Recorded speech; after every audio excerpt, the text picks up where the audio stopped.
Hello दोस्तों, स्वागत है आप सभी का कंपटीशन एग्जाम में। दोस्तों, जैसे कि आप सभी लोगों को पता ही होगा कि पटवारी परीक्षा हेतु विभाग के द्वारा जो सिलेबस जारी किया गया है उसमें भारतीय राजनीतिक व्यवस्था एवं संविधान का टॉपिक दिया हुआ है। तो इन टॉपिक से जो है 5 से 7 प्रश्न आना बिल्कुल तय है। तो इन सभी बातों को ध्यान में रखते हुए आज की इस वीडियो में हम भारतीय राज्य व्यवस्था एवं संविधान के बहुत ही महत्वपूर्ण प्रश्नों को देखने वाले हैं। वीडियो को आप लास्ट तक जरूर देखिए, क्योंकि बहुत ही सिलेक्टेड क्वेश्चन को लेकर आया हूँ दोस्तों, जो कि आपके एग्जाम के लिए बहुत ही महत्वपूर्ण होने वाले हैं। तो चलिए दोस्तों, बढ़ते हैं प्रश्नों की ओर। आज का हमारा पहला प्रश्न है, संविधान सभा के सदस्यों को निम्न में से किसने प्रत्यक्ष रूप से निर्वाचित किया? तो किसने प्रत्यक्ष रूप से निर्वाचित किया? तो इस प्रश्न का सही आंसर हो जाएगा ऑप्शन नंबर ए, प्रांतों की विधानसभा। संविधान सभा के सदस्यों को प्रांतों की विधानसभा ने प्रत्यक्ष रूप से निर्वाचित किया। तो इस प्रश्न का सही आंसर हो जाएगा ऑप्शन नंबर ए। चलिए दोस्तों, बढ़ते हैं अगले प्रश्न की ओर।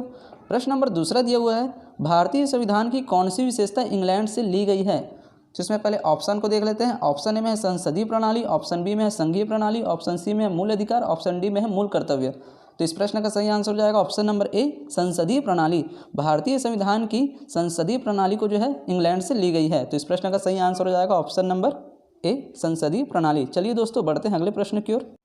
प्रश्न नंबर तीसरा दिया हुआ है, पंचायती राज व्यवस्था संबंधित प्रावधान भारतीय संविधान की किस अनुसूची में रखे गए हैं?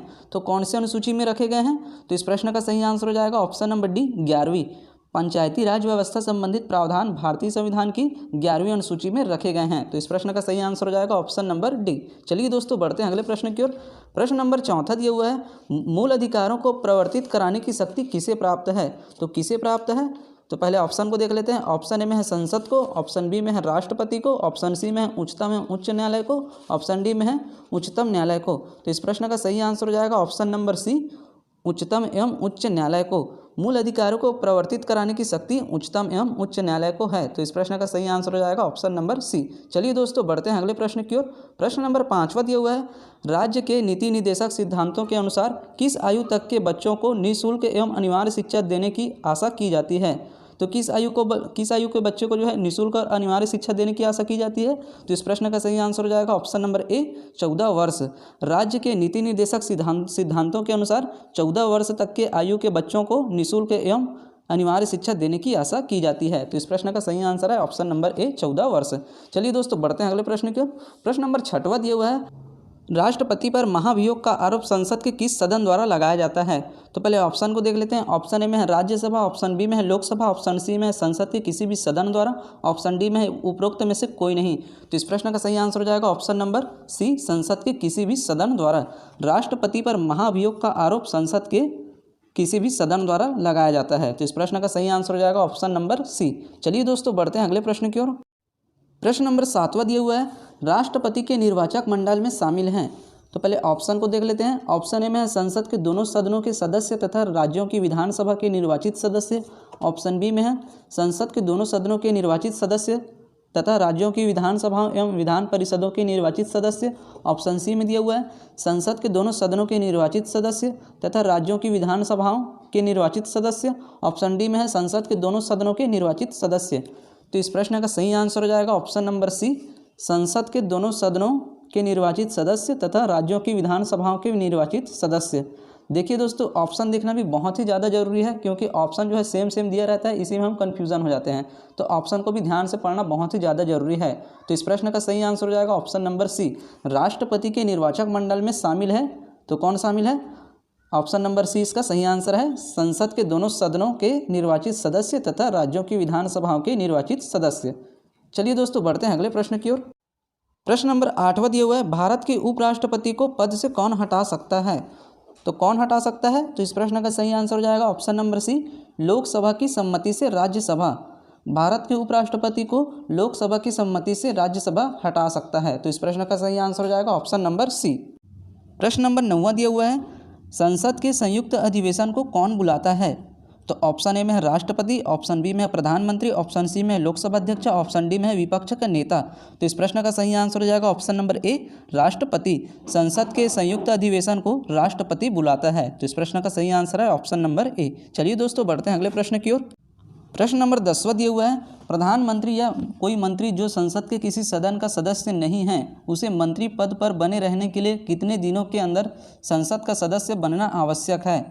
तो कितने दिनों के अंदर संसद के सदस्य बनना आवश्यक है? तो इस प्रश्न का सही आंसर हो जाएगा ऑप्शन नंबर बी 6 माह। प्रधानमंत्री या कोई मंत्री जो संसद के किसी सदन का सदस्य नहीं है उसे मंत्री पर बने रहने के लिए 6 माह के अंदर जो है संसद का सदस्य बनना आवश्यक है। तो इस प्रश्न का सही आंसर हो जाएगा ऑप्शन नंबर बी 6 माह। चलिए दोस्तों बढ़ते हैं अगले प्रश्न की ओर। प्रश्न नंबर 11वां दिया हुआ है, निम्नलिखित में से किसे लोकसभा की कार्यवाही में भाग लेने का अधिकार तो है परंतु मत देने का अधिकार नहीं है? तो इस प्रश्न का सही आंसर हो जाएगा ऑप्शन नंबर ए महान्यायवादी। महान्यायवादी को जो है लोकसभा की कार्यवाही में भाग लेने का अधिकार तो है परंतु मत देने का अधिकार नहीं है। तो इस प्रश्न का सही आंसर हो जाएगा ऑप्शन नंबर ए महान्यायवादी। चलिए दोस्तों बढ़ते हैं अगले प्रश्न की ओर। प्रश्न नंबर 12वां दिया हुआ है, राज्यों में राज्यपाल की नियुक्ति कौन करता है? ये भी बहुत ही आईएमपी क्वेश्चन है दोस्तों।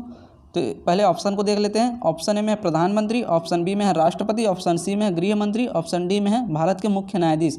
तो इस प्रश्न का सही आंसर हो जाएगा ऑप्शन नंबर बी राष्ट्रपति। राज्यों में राज्यपाल की नियुक्ति राष्ट्रपति करता है। तो इस प्रश्न का सही आंसर है ऑप्शन नंबर बी। प्रश्न नंबर 13 दिया हुआ है, संघ राज्य क्षेत्रों का प्रशासन कौन चलाता है? तो कौन चलाता है? तो इस प्रश्न का सही आंसर हो जाएगा ऑप्शन नंबर बी राष्ट्रपति द्वारा नियुक्त प्रशासक। संघ राज्यों का क्षेत्रों का प्रशासन राष्ट्रपति द्वारा नियुक्त प्रशासक चलाता है। तो इस प्रश्न का सही आंसर है ऑप्शन नंबर बी। चलिए दोस्तों बढ़ते हैं अगले प्रश्न की ओर। प्रश्न नंबर 14 दिया हुआ है, भारत के सर्वोच्च न्यायालय का न्यायाधीश कितनी उम्र तक अपने पद पर बना रह सकता है? यह भी प्रश्न बहुत ही आईएमपी है। यह भी प्रश्न जो है परीक्षा में पूछे जाने की बहुत ही ज़्यादा संभावना है। तो इस प्रश्न का सही आंसर हो जाएगा ऑप्शन नंबर डी 65 वर्ष। भारत के सर्वोच्च न्यायालय का न्यायाधीश 65 वर्ष उम्र तक अपने पद पर बना रह सकता है। तो इस प्रश्न का सही आंसर है ऑप्शन नंबर डी। चलिए दोस्तों बढ़ते हैं अगले प्रश्न की ओर। प्रश्न नंबर 15 दिया हुआ है, भारत में सर्वोच्च न्यायालय की स्थापना हुई थी। तो पहले ऑप्शन को देख लेते हैं। ऑप्शन क्या क्या दिए हुए हैं। ऑप्शन ए में है 1950 के संसद के एक अधिनियम द्वारा, ऑप्शन बी में है भारतीय स्वतंत्रता अधिनियम 1947 के द्वारा, ऑप्शन सी में है भारतीय संविधान के द्वारा, ऑप्शन डी में है भारत सरकार अधिनियम 1935 द्वारा। तो इस प्रश्न का सही आंसर हो जाएगा ऑप्शन नंबर डी भारत सरकार अधिनियम 1935 द्वारा।